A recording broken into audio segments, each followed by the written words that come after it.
Welcome in everyone to Girl, How'd You Get That Gig for my co-host Celeste Gearing. I'm Amy G, and today we are joined by one of the bright young voices in sports broadcasting, still a college student, overachiever, yet I she's will. already landed a play-by-play gig as the voice of the Ogden Raptors, a baseball team in the Pioneer League. That's how I found her, Celeste. And she also reports for the Big Ten Network. She's a radio show host and was recently named a 2026 Lisa Byington Award finalist. Put your hands together for Arden Locke. Woo, woo, woo, woo, Amy, woo. you did Thanks such so a much great for job. having me. Yeah, killed that Yeah. intro. I'm taking Well, notes. I mean, it helps when you can read it. It's very, but I wrote it. Oh my gosh, you are just fascinating. And a quick background on how I found Arden. I was recently in the Bahamas celebrating my 25th wedding anniversary, which tells you how old I am. Thank you. And Paul and I were trying to stay on top of watching the games, which we were 2 hours past, Ogden time. So it was very late for me. And I hear this amazing young woman calling the game. And I just looked at Paul and I'm like, she's going to be a superstar. And it was like this amazing moment working in baseball for as long as I have, Arden, to see where women have come. It's a long time before you see a big jump, and you're a really big jump. And if we go back to kind of my generation, Jenny Kavnar was one of the first to break in, and now it's just becoming so much more mainstream. And I'm just so already, I don't know you, I'm so proud of you. So, Thank you. I mean, it's yes. like Agreed. we'll touch on this a lot, but the ability for me to be a play-by-play voice right now is because of people like you who have, Oh, worked in the business and, like carved that path for the younger generations. So, I'm very appreciative as well.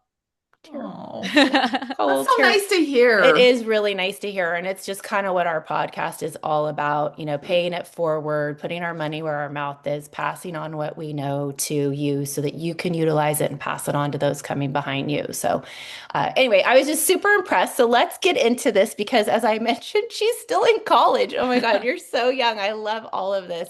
So, where are you going to school? What are you studying? Yeah, so I go to the University of Nebraska, Lincoln. I'm from Park City, Utah, so a little bit away from home. But Yeah. I ended up there for two big reasons. I played collegiate golf, and so I was a D1 athlete, and that was what put Nebraska on my radar. And then I was really aware that I wanted to go into sports broadcasting. I wasn't one of the high school kids who were calling games. I went to a really small private school, and it was definitely an academic focus, not an athletic Hmm. focus. So we didn't have a Hmm. football team or anything like that.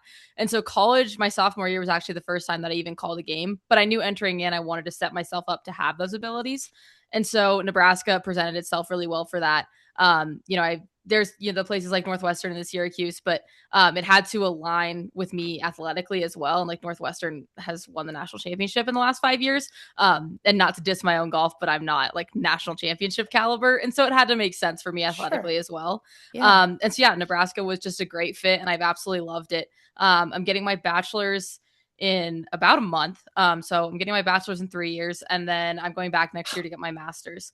Of course And she is. so, so I'll be going back to Nebraska. So bachelor's in sports media and communications, and then master's in professional journalism.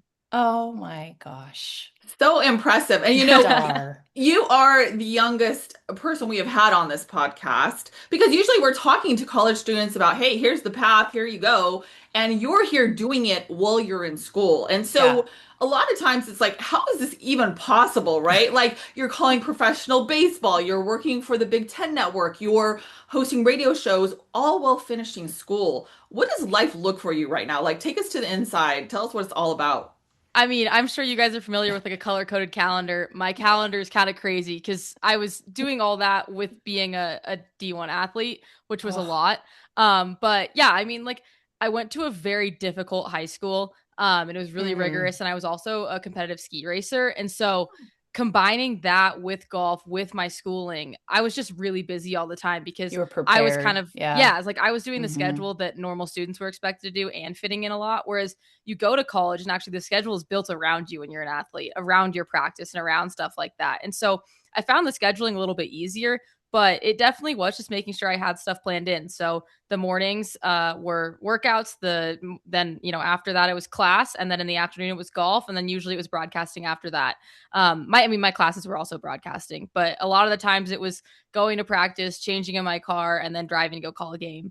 And I had really great coaches as well who were very open of like understanding that in the same way that the kids with STEM majors need to go to their labs, like this is kind of part of my education. And so they worked with me as well. But it was really busy. And I don't know. I just think it was really helpful that I had a lot of really great people around me of like, I think the reason that I'm able to do this as, I guess, early as I'm doing it is that one, like I'm not unique. I'm surrounded by like 20 to 30 other kids in my college who are doing the same thing as me and who are just as talented. And I think that's really helpful of like being surrounded by just like really, really great individuals who are really good at what they do because I'm learning a lot. And then we have great professors who are just paving the way for us and making sure that we have all the opportunities in the world with the things like our student radio station and Big 10 Plus. And there's just a lot of opportunities to get on air, which is really, really cool. So it's a great time to be kind of entering into the business. What a great plug for the school too. Like if anybody in high school is listening right now, like put this on your radar just because of the collaboration it takes to be able to be as successful as you are at such a young age definitely is a community effort. And part of that, your professors, as you're mentioning, the um, friendly competition within your, classmates, that always helps. But I know your parents are a big part of The where biggest you're part. at. Yeah. And so let's give a little bit of background. Arden grew up in a household where obviously sports and storytelling are part of your everyday life. Her dad is David Locke, who's the radio voice of the Utah Jazz, and that he's been doing that for more than 20 years. Your mom, you got to help me. I'm gonna attempt to say her name. So is it Akimi? Akemi. Akemi. Darn it. No, it was close. Yeah. She's a former sports journalist, so a girl after our own heart. We're probably, oh, well, I'm probably older than her, but we're probably the same generation. So it's so cool to see you following in those footsteps. So the question with that background and context is, what was it like growing up in that household? My kids have the exact same situation as you had, and neither one of them want to do what Paul and I do. Like at all. There they are, those two. They are, my artist is here, and we're not sure. This one just graduated high school, but Oh, congrats. definitely doesn't want to go into broadcasting. So I guess with that kind of everyday impact, did you always want to follow in their footsteps? Did you ever want to do anything else? Like when did it click that, yeah, I think I want to do this? I don't think I've ever wanted to do anything else. I mean, my goal was always to be a pro athlete. I ski raced really competitively and then obviously played golf in college. And so even entering into college, I wanted to go pro. And then just realistically, there's a really small percentage of people who even get to play D1. And there's a smaller percentage of that small percentage that goes pro. And I realized that it just was going to be a really tough road and I probably wasn't quite good enough, which was a sucky realization. But then also I was having this experience of doing broadcasting where I realized I could stay involved with sports every day. So I think that's where the idea came from of knowing that I always loved sports. And I guess the goal was always going to be pro career and then broadcasting. And we're adjusting that slightly to go just to broadcasting. But both my parents played sports. My mom just in high school, my dad played D3 baseball, but both of them loved sports. And so that's kind of what drove them to be in the industry. And that also was for me, what I wanted to be a part of my parents have really instilled in me that if you love what you do, you don't work a day in your life. And my biggest passion has always been sports. And so realizing that your playing days end, but your broadcasting days don't have to. And so that was really what they taught me. And that's why I became interested in it. But like to your point of kids not having interest, I have an older brother and he is like very mathy, scientific. He's a data analyst right now. And like I guess he's a data analyst in sports, but he didn't really take that route at all. That's a total career now in sports. So yeah. So he's really cool. I mean, this is not. Obviously you guys probably don't care that much about my brother, but I think he's awesome. Of course we do. He works for the US ski team and he's the head data analyst. So he's awesome. My gosh! Wow. We've only interviewed one man, and it's my dad. But maybe we'll make. No, he's great though. So I think it's credit to my parents though that it wasn't forced in any way. It was just kind of what you were passionate about, and so for my brother, it was that avenue. For me, it happened to be more of a similar avenue to what they did, but they've supported both of us. And my brother's going to be super successful, and hopefully, I will be too. Well, and such a great realization when you say that about non-mainstream sports, right? Like what we kind of, I think a lot of kids are like, I want to work in basketball, football, or baseball. Baseball usually being the last because it's long and there's no time ending to it ever. It's a Um, long season. yeah, it's a long season and you never know when the game's going to end. And so baseball people are niche people. But talking about skiing and the fact that you golf, and I mean, I just think it's so great to remind folks how many opportunities there are in all of sports. So, yeah. Yeah, and I just have mad respect for you as a skier because, when I covered the 2014 Sochi Olympics, we had Peekaboo Street on our Mm. team and we got to go skiing with her in Russia. And I asked her if I could record her coming down the mountain. And Arden, I totally missed her the first time, right? And I do this for a living and I'm like, wait a minute, can you repeat that? Because you guys have no fear flying off that mountain, like literally I mean, Amy, it's just Yeah. terrifying. I'm like, No, it's you and I have awful. been around a lot of athletes and we're collegiate athletes and stuff, but Yeah. oh my gosh, you guys are at a whole different Well, mindset level. Lindsey Vaughn's recent crash, and yet I had such respect that she was going to try and do this, at the age that she was, because in life that age isn't old, but in skiing it is, Yeah. Yeah. because your body can't take the beating, but and the crash is just, but you can't ski with fear. You just can't. No. That's why But Celeste and yeah, I don't do it. Peekaboo is from right around me. Like her school, like Peekaboo Street Academy is right by my house. Oh, I saw really? Lindsay once when I was younger. I was like 5 and she was at a coffee shop and it was like the highlight of my life for probably a solid 8 years. So it was also really cool growing up in Park City where I'm just surrounded by really elite athletes in the alpine Yeah. and Yeah. snowboard world and stuff like that. Yeah, it's probably Yeah. pretty mainstream where you're from, but Yeah, yeah, California, we're like skiing. What? yeah. We got to drive 4 hours and we might break our leg. Yeah. Okay, so what is the best piece of advice of broadcasting that your dad's given you, and what's something your mom's taught you about storytelling or journalism that you still use today? I mean, both of them are just really big on you can't be over prepared. There's that Yes. realization that, I mean, especially like both of you guys, but especially in sidelines, you're going to prepare pages upon pages of stories and you're going to use like 3 of them. Yep. And that realization, I think for me was a little bit annoying because that's a weird A situation lot to of be in where you work. don't get to use so much of your work. But I think it was just that you need to be over prepared going into a broadcast, and the goal is to use like 20% of what you have. And then there's that cool moment where you have something that someone else doesn't have, and that's when it makes all that work worth it. So that was from both of them.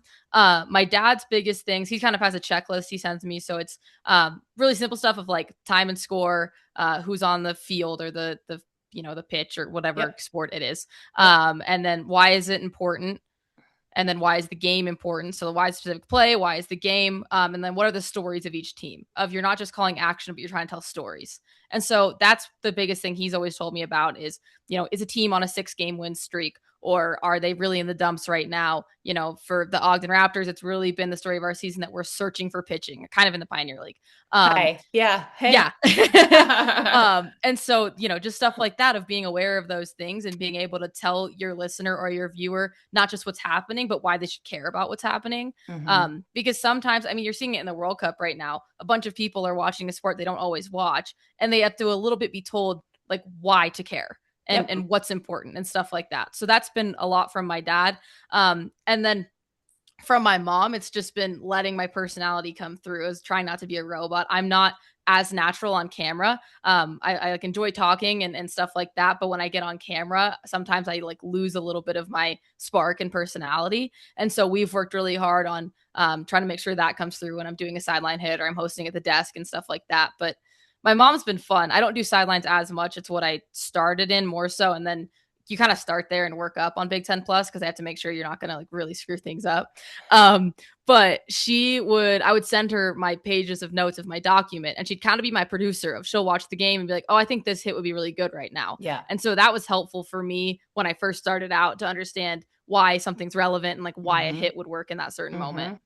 That you are saying, like, you're speaking my language so many ways, because it's hard to convince people about kind of what it is you have to prepare for, because a lot of it you're preparing a bunch of stuff for the unknown because you don't know what's going to happen in the game. So, yeah, I have this great hit about Tim Lincecum, but if Tim goes out and, shits the bed, I can't use any of it. And Exactly. also, like, I remember being so challenged by having storylines about relievers because I didn't want to use it early in the game because what if they came in the game and then I jinxed them with something, especially if they were like, having some type of streak of some sort of strikeouts or shutdown innings or whatever. And then you're like, don't you learn pretty quickly, like you only get to use that if they come in the game and do well and they get out of the game. Like, so a lot of it is positioning, really understanding the tone of the game and how this could potentially affect a player should you reveal this information. But like you said, I would get teased all the time when I was doing sideline and I was doing color analyst work. My notebook is like a Bible. Like I just write, write, write, write, write, write, write, write. What I found is, yeah, I might have used 20% in that broadcast, but then the next broadcast, something I got from before is now usable. And I go through and I tag, oh, I didn't use this in this game, but I can use it today because it still works. And trying to find a lot of like evergreen storylines is helpful. And then I also just want to touch on the World Cup because I grew up playing soccer. I hate watching it on TV. It doesn't translate to me except the World Cup. And so I've been all into it. And my son, he's like, oh, now you're a soccer fan, And I'm like, I have played soccer since I was 6 years old, but I don't get really interested in the daily grind of soccer. I love the World Cup because of what's kind of on the line and the stories. It's Yeah. all about the stories. So Paul and I just watched, it's called US Against the World. It's a documentary on the men's uh, US team. And like a bunch of them had single moms and like credit their moms for their career and like the goalie like was like barely made his college team and he was Hmm. like third string and he was like the number one worst highlight on ESPN one time in college because a ball like hit the crossbar and went straight up. He's like, I got it, I got it, I got it. And he dropped it into the goal. And like he was the number one like worst play of the The day not on top ESPN. 10. Yeah. Yeah. And here he is on, talk about resilience and talk about perseverance. Like, and I'm all in. Like, if you give me that, and that's what fans crave is a connection to these people that they're watching so that they can root for them. Yeah. So, anyway, I know, long tangent, but I feel all of that stuff. So, you and your dad have this super special moment because you got to call the Las Vegas Bowl together, which Paul works for the Raiders, so we're there all the time. That's so cool. What was that experience like to share the booth with your dad, but also as a colleague? Like, Yeah, uh, it was incredible. I mean, I got interviewed about this a few times and it was funny because I said I really hope that the best moment of my life doesn't happen to me at 20, but I guess I was, yeah, so 20 at the time, 21 now. But I'm sure that like getting married and having children will surpass that. But as of now, like that was the greatest moment of my life, just to be there with my dad. My mom was in the booth too. She was doing our stats and our spotter. And so just to so have my two fun. biggest role models in my life, not just in broadcasting, but like literally my life, if I turn out anything like either of them or a mix of both of them, like I've succeeded. And so being there with them and getting to be in the environment that they have kind of prepared me to be in and have helped me be good enough to deserve was just so cool. And yeah, just the entire experience was great. It was, made possible, like I said, by those professors who were great. I texted one of my professors and said, hey, I'm going to be near Vegas. Like, can we make this work? And they moved some strings around to make that work. And then I didn't have a color person. And so I asked my dad if he would do my color, but it was kind of crazy. I believe he flew from Boston after a game that night to Vegas. We called the game on December 31st, and then he flew out the night of the game to go to LA. I think they were playing the Lakers. So a lot of things just kind of coincided to work with us of like he had a game off in between a road trip. He was able Ah, to come fly. I happened to be close.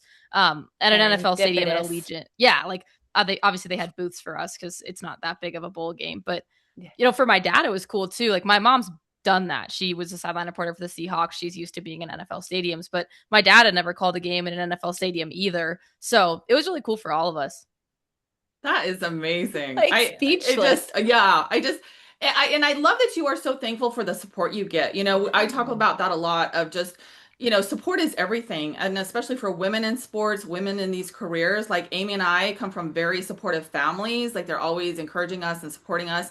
And I Mhm. know like when I do, play-by-play analyst work too, it's just like the first time I did it, and again, I'm a lot older than you when I did it the first time, it was terrifying to me. And I'm like, oh my gosh, I've been around people all of my life, but to actually go through it and do it yourself, you have to go through that experience. So, the question I have for you is your family legacy helped open some doors for you, right? And helped with that support piece. But all of us have to be known for our own work and what we do and the experience level that we have. So, how are you making sure people know you for your own work and what you're doing? Mhm. I think a really nice part about that was that I have kind of started my career, quote unquote, in Nebraska, where like no one knows who my dad is there. No offense to him, Mm. but like he's known in Utah for what he does here. And, there's some people who listen to like Locked On Huskers or Locked On whatever. And that is the podcast network that he started. But there's no reason for them to really know that. And so I think it was nice to kind of start independently there. This summer has been the first time that I've ever had a job where I'm also recognized for being David Locke's daughter. Mm. But I think the biggest thing for me is that anyone will tell you a lot of this business is connections. I mean, every single guest speaker I've had come and speak to me in college has said that it's all about connections and the relationships that you've built.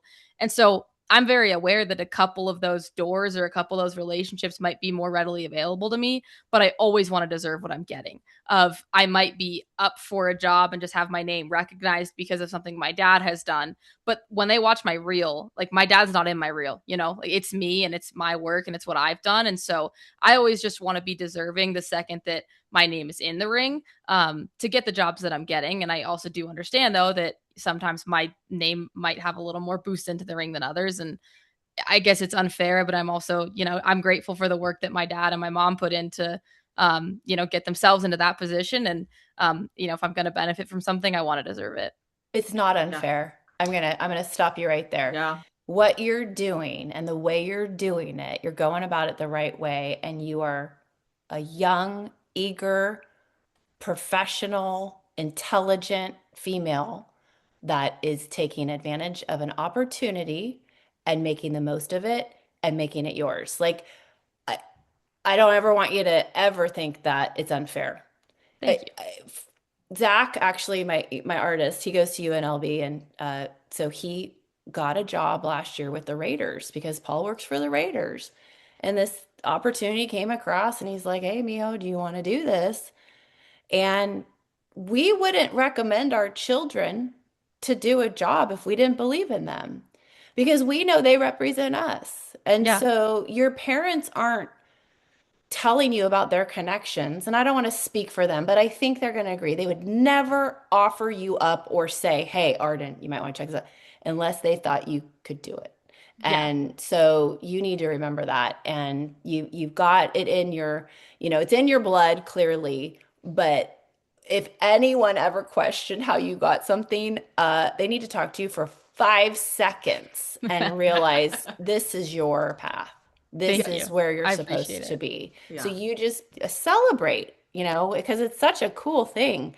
I want to Yeah, talk and about, well, I oh, want to good. jump in real quick, Yeah, yeah, Amy. yeah, So yeah. on that, because I really feel like this is an important like topic to emphasize again, because I think there's a lot of women who come into this industry with connections, right? Like Olivia Munn, Lisa Munn, the actress, was my intern, right? She came in, she had major connections. She worked her ass off at that internship, right? And you don't stay in this industry unless you can No, do you it. do not. And unless you still continue those connections, like even I wouldn't still be in this industry if we didn't have connections and continue to network. Yeah, It continues your whole entire career, not just to open the doors, right? Like yeah, to actually stay and be in the business. So, like, thank you for sharing your story because I know that's inspiring a lot yeah. of women because they're like, I know I deserve to be at the table. I know I deserve to invite other people to the table, right? Like, it's not just about here we're getting in, but now we're inviting everybody in too. So I appreciate you being vulnerable and honest and Yeah. like authentic with your story and sharing that with our audience. Right. I Yeah. almost think you're like too humble about it, Arden. Like and I bet your mom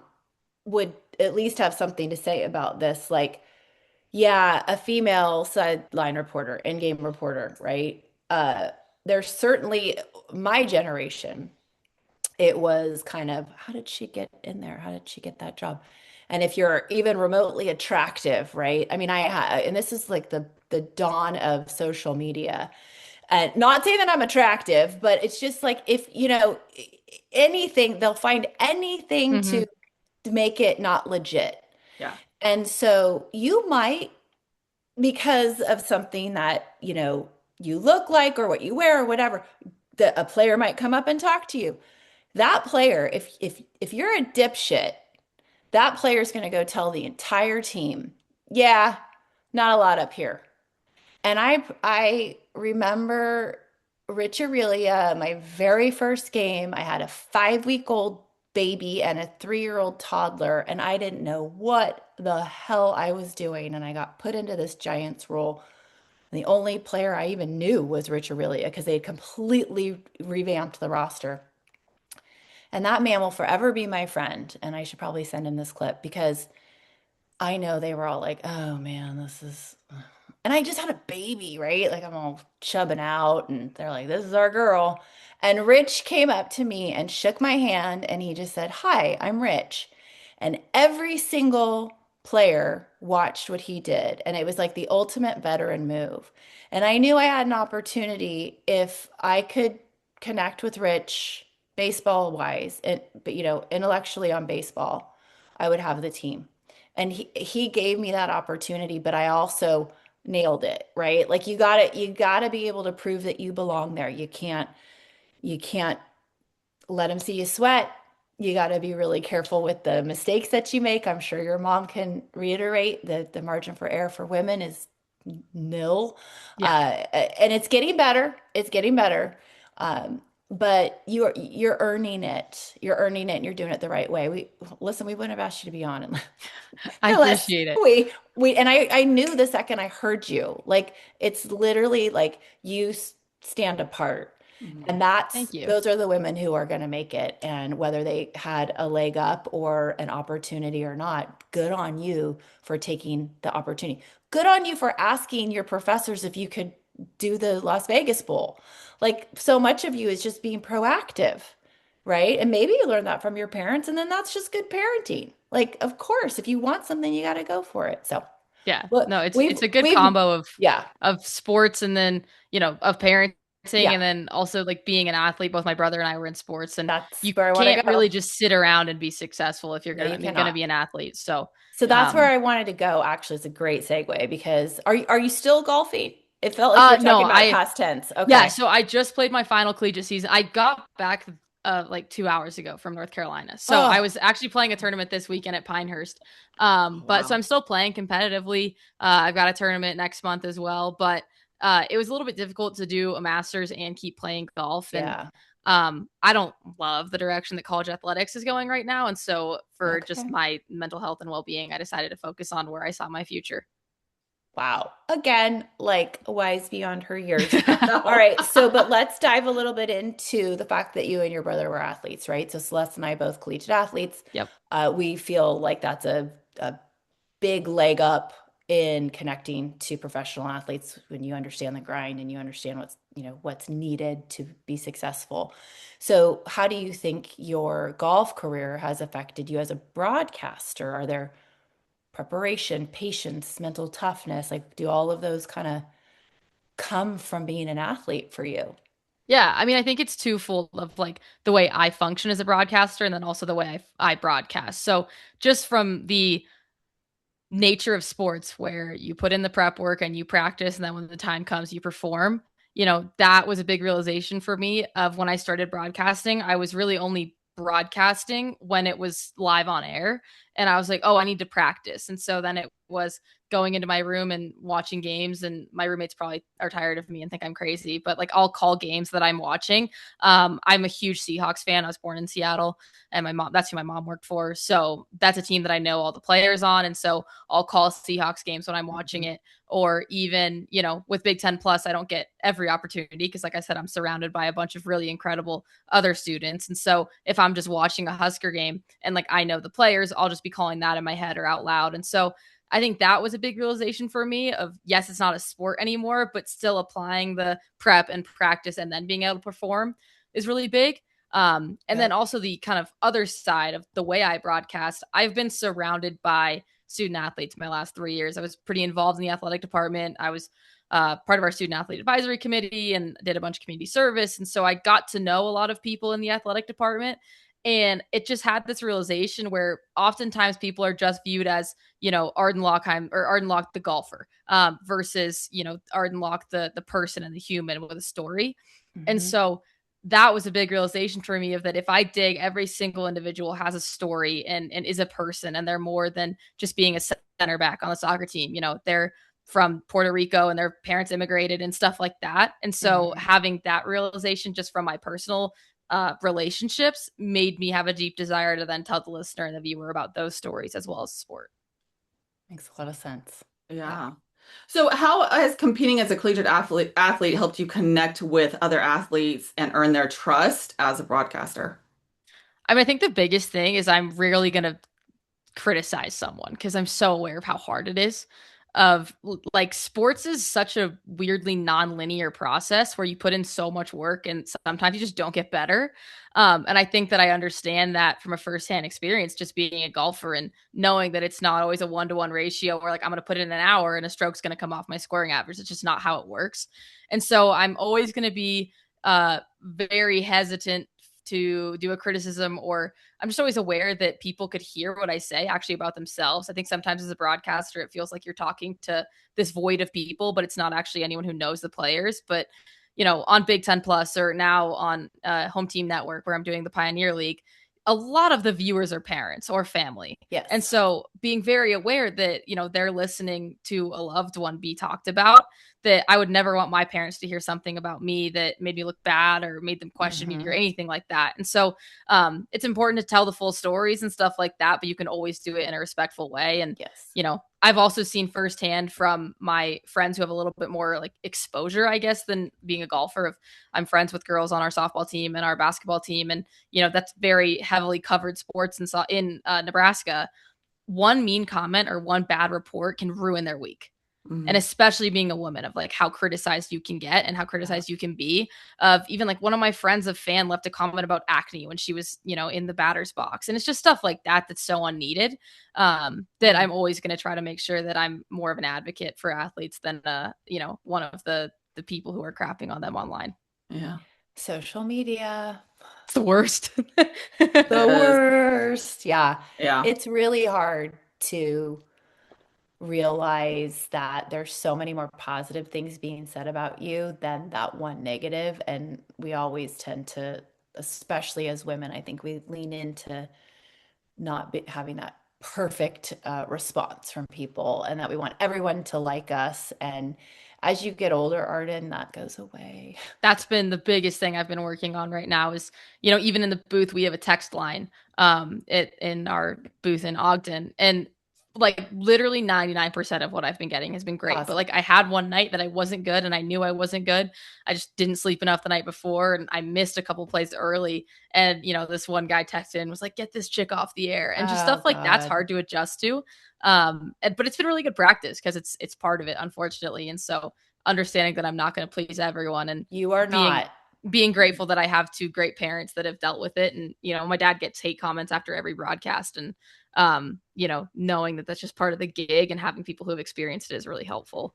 It's interesting because certainly our children grew up with the same situation with Paul and I being public figures, and social media was new, so there really was like zero accountability. There would be like a picture of an egg and telling me that I hope Amy gets hit by a line drive in the dugout and dies, and Paul being having the family was threatened one time. We know where your family lives, like all of this stuff over. Like that one is so crazy because Paul wrote it wasn't even real. What do you call it? Like a mock draft situation. And he traded Derek Carr in the mock draft situation. Like it's not real, people.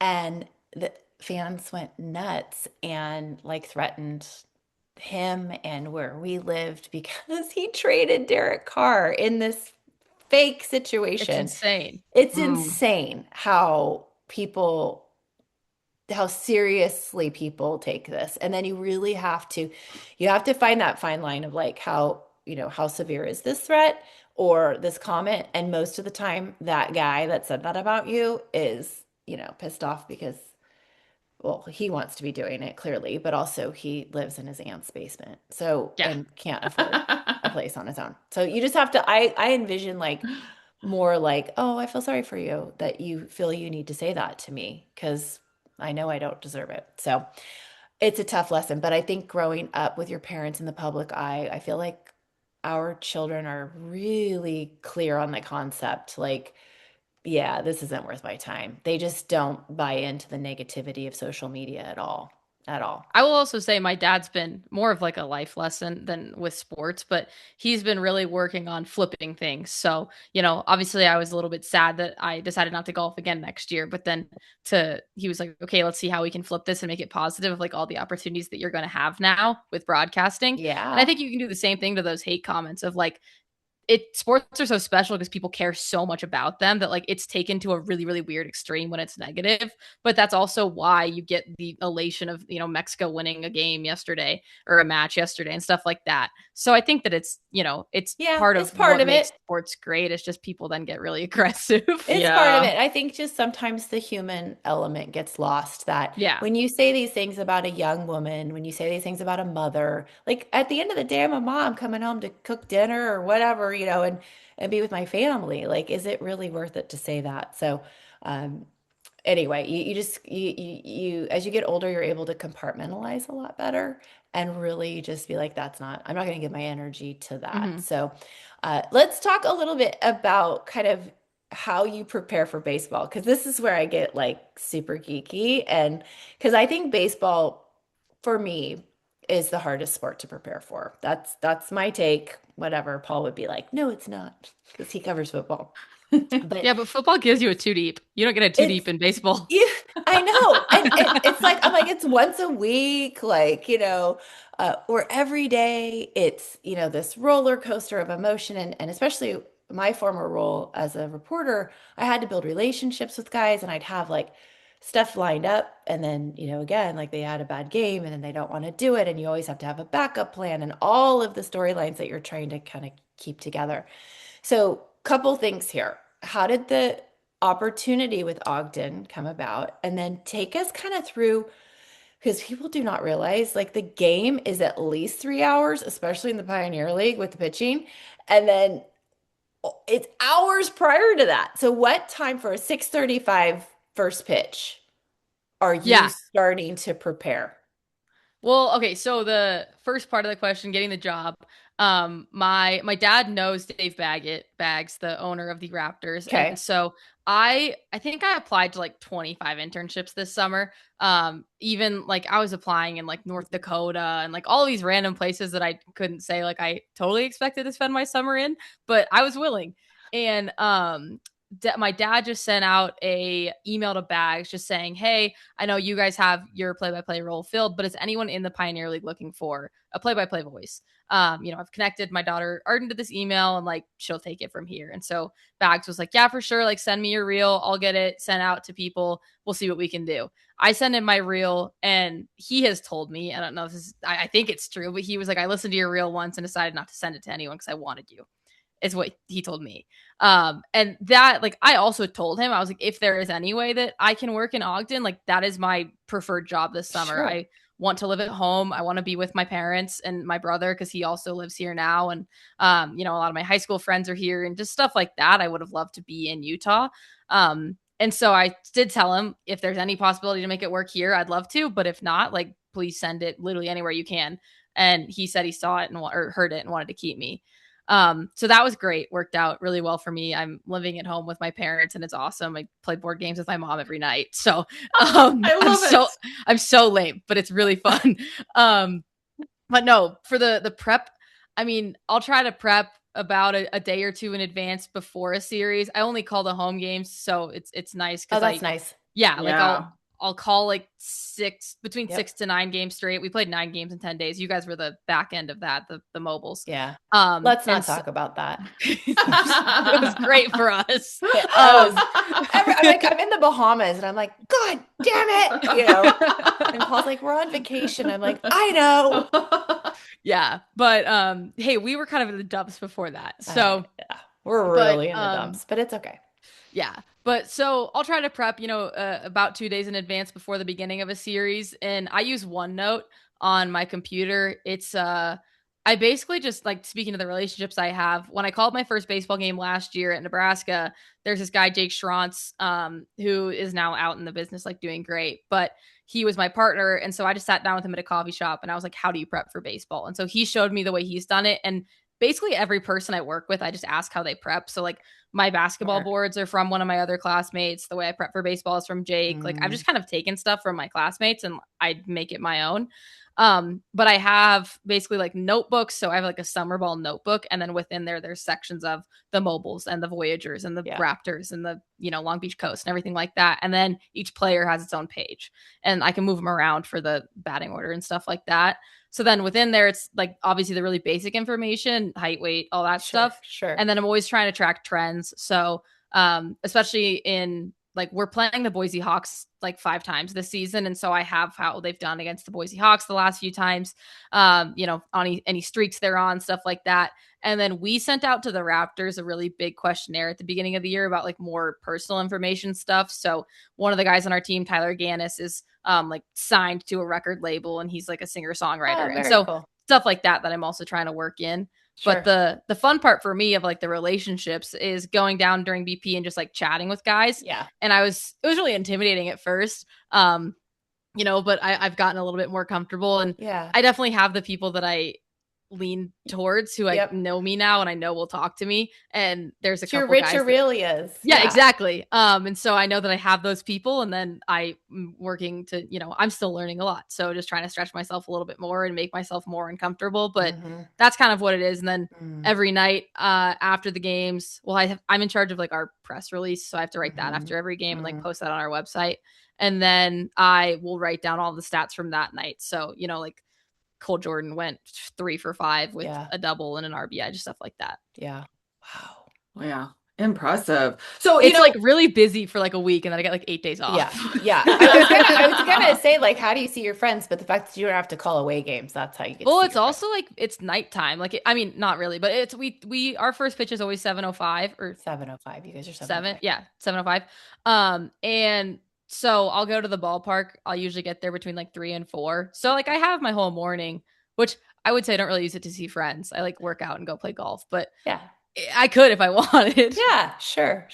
All my friends work during the day. So it's like the second they got off work, I go to work. Yeah. Right. Which is interesting. Yeah. Well, one of the things I was so impressed with your calls is you really let it breathe, which is hard to do, right? Like, I think there's that fine line when we're all watching sports, right? Where you wish maybe the play-by-play person or the analyst would shut up, right? Like they're talking way too much and just not letting the players play. And I think some of that has to do with being an athlete prior because our bodies did the talking for us, right? Like if I was on the court, of course, you trash talked a little, but it's like, okay, if I really want to show you how it's done, I'm going to move you with my big booty out of the way, right? And, rebound and box out. Yeah, all of that. So what tips, tricks, tools, websites, apps do you like live by, and what is some advice you have for people that are coming up into broadcasting?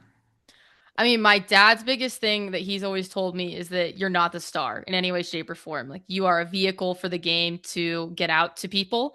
And it's not about you. You're going to say your name, coming in from break 3 or 4 times. And like, that's about it. And you're not special. And I think especially in the age of social media where, and I do it too. Like I have a TikTok, but where radio announcers or play-by-play announcers are now videoing themselves and like posting TikToks about it. And that's part of the industry and you kind of have to do it. But it has become this thing where it's like feels like radio or play-by-play are a little bit more of the main character. And my dad just always reminds me like, you're not. And so I think that's why it's been helpful for me to know like when to let it breathe and stuff like that of, it's only say something. But my professor, Bill Dolman, is always talking about you have to say something to provide information. Don't just talk to talk. Yep. And so I think that's been big too of the combo of like, it's not about you and like, make sure you're providing information when you're speaking. are the two biggest things. But Mhm. the most helpful thing I've done is just watch games, like consume sports, and not specific. Like the big thing I try to avoid is like watching highlights, because a lot of people are trying to call things to get like their TikTok clip right now.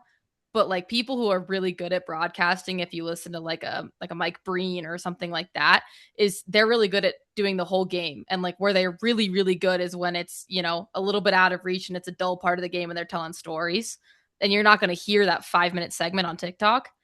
And so I've been working really hard to just watch games, and I could do a better job of it. I've been, I'm in the era where I sit down and I look at my phone and I just watch 30-second clips. And so I've been trying to train my brain to sit down and consume long form content, because that's ultimately what I'm kind of trying to produce for people. So my dad has like Sirius XM, so I'll try to listen to broadcasts on the way to the field every day. And yeah, because I didn't watch that much baseball as a kid. I watched a lot of football and basketball just because of my parents. And so it's definitely just even the words and the terminology of, Yep. I heard Totally like, different language. yeah, like ribby for the first time the other day. And I was like, oh, Ribby. that's a good way to say RBI. Just stuff like that I'm learning. And I have an ongoing Oh, note on my here's a phone. question for you. Do you say RBI or RBIs?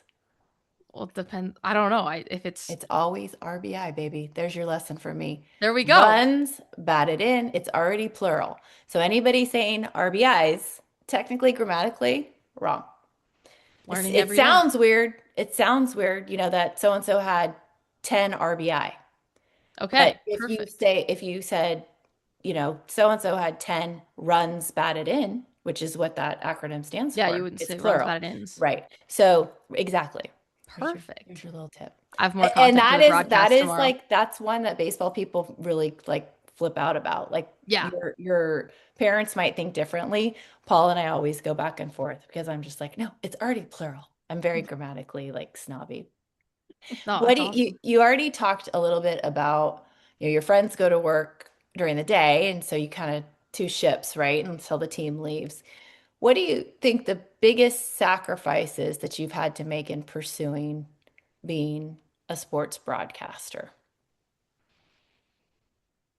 I mean, the first thing that pops into mind is just if I'm working on a football game day, like my game day is looking a lot different than any other college kid. I think Yeah. people, think game day about the tailgating and all of that. And, you're probably enjoying a beverage before the game, going to the game, having a couple more, and then going out after. Yeah. And,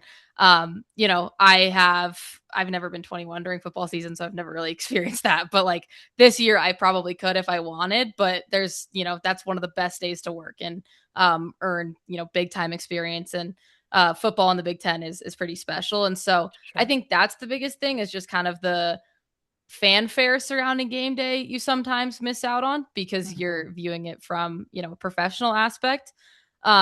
And then I think that what surprises people is just the amount of time. I mean, both of you would know this, but it's the amount of time that goes in prior to the game of, you're not showing up before first pitch. I'm showing up 3 to 4 hours early. And then it also is the fact that I've been prepping for like a day and a half, 2 days before that as well. And then it doesn't stop after the game. I'm writing the press release. I'm, going home. I'm writing my stats down, everything like that, that I think that people just think you're working for whatever the 3 hours that the game is going, but it's, Yeah. No. it's extending a day before and, Well, days sure. after. And Yeah. big things. You're having meetings with the entire production crew and plotting everything out. I think you say you called the Vegas Bowl on a New Year's Eve? Yeah. So, I mean, you miss holidays. True. Like, Yeah. I yeah, didn't even think yeah, about that. I hate New Year's Eve. So I was yeah. kind of Oh, psyched to well, be so with my then, parents yeah, personally. there you go. Yeah, I guess I'm not like a homebody, but like I just really enjoy what I'm doing. So it doesn't feel like that much of a sacrifice, I guess, which it That's just ties good. back to what my parents have talked about. It's like if you enjoy what you're doing, you're not working. And so, I think I've really felt that. And I have really great friends who both at college and here at home who understand what I want to do, and like understand what my goals are. So I also think it's very helpful that like I'm not surrounded by people being like, "Oh, you're working again." Like they're like, "Oh, that's awesome." So I think that the people you surround yourself with is really 100%. important. Yeah. Oh, Strong yeah. circle. Strong Yeah. circle. And you were recently named a 2026 Lisa Byington Award Finalist. What is that award, and where would you like to see yourself, like, or where do you see yourself in 5 years? Yeah, so that's the biggest award I've gotten for broadcasting. It's I didn't win. The lady who won is great. I think she's can't remember. I think it's from Oregon. But basically it's the top female broadcasters in the Big Ten. So I think there was 5 or 6 finalists this year, and then the winner was announced. I was the only like 3rd year, which was cool. Everyone else was in their 4th year of college. So I'll apply to it again next year. And obviously hopefully win next year. But it's really cool, just the award itself, and who it's named after, Lisa, and all the stuff that she's done in the same way that you guys have for paving the way for female broadcasters. But in terms of what I see myself doing in the future, it's hard. I was literally talking to my dad about this the other day, because I want to be, a national broadcaster. I think kind of like everyone wants that, right? To be calling Game 7 of the NBA Finals, or go call a Super Bowl, call Thursday Night Football, all of those things. But I also have really grown to enjoy the relationships that I have with the team right now, with the Ogden Raptors. And there's a guy who sits in front of my booth every night who says hi to me. His name's David. And we just chat about how our weeks have been. And then I call the game. And I don't think I realized how special that is. And I think my dad was like kind of trying to tell me how great it is to be like with a team. But it just didn't hit me until I experienced it. So I am kind of on the fence right now. Obviously, I would love to call those big moments and experience like sports at the pinnacle. But I also think that, especially the athlete in me, of like being loyal to a college or a team, being a member of like one team and being their radio voice also sounds really cool. I just think you're going to be such a star, and we're going to be like, remember when we knew her? Right? She was on our pod. She was on our pod. Yeah. It won't be a remember when. We'll still be in contact. Yay! So we're going to wrap up. We took way too much of your time, but you're so fascinating. But we would like to end with our, this is what we always ask at the end, is a piece of advice that you would like to give to a young woman who wants to follow in your footsteps. And apparently for you, she'd be like 12. So, so think about the age here, but just, or best piece of advice that you live by. Yeah. I mean, I don't think I'm coming up with anything original. It's kind of been given to me, but it was actually given to me by Alexis Bass. I don't know if you know her, but she works in Vegas. But anyway, Paul probably knows her. Yeah. So she covers the Vegas beat, and I met her because she was doing a story on me and my dad when we called the Vegas Bowl. And she just told me, she was like, there's a seat at every single table for you. And the way that you make sure that you feel comfortable in that seat is you believe that. And so I think that's been really helpful for me, is just, baseball can sometimes be kind of like bro-y and a little bit more of that culture. And so what are you talking about? So just understanding that I deserve to be where I am. Yes, and just because I'm a woman doesn't disqualify me from anything, I think is really helpful. And then kind of pairing that piece of advice I got just with what my parents have done, is that you can never work hard enough. And so just to always work really, really hard. And then you actually do deserve every seat at every table. You sure do, girl. Yeah. Pull out that chair. Arden's sitting down. Exactly. Oh my gosh, you're amazing. Thank you so much for joining us and giving us the time. I know you have a game tonight, so I know I'm not calling that game, actually. Oh, okay, good. Okay, good. Yeah, I got it off because I've been traveling. So I told Celeste, well, she's gonna have a game, and this is no, hard, but I've got try. my 2 radio shows that I host tonight. Oh no. Okay. All right. Well, we will let you go, and thank you again for just God, you're just so impressive. And thanks, guys. I really appreciate you having me. I mean, you guys, like I said at the beginning, like everything that you guys have done to pave the way is why I can, have the experiences I'm having. So, sweet girl, sweet Thank girl. you. All right, go get him, girl. Thank you. Thanks, Bye, Arden. See ya. You've been listening to Girl, How'd You Get That Gig with hosts Amy G and Celeste Gehring. Don't forget to subscribe to the podcast on YouTube and follow us on Instagram. The handle is @GirlGigPodcast. Followers and subscribers are automatically entered to win our giveaway prizes, announced every other Wednesday on our Instagram page. Until our next episode, go get that gig.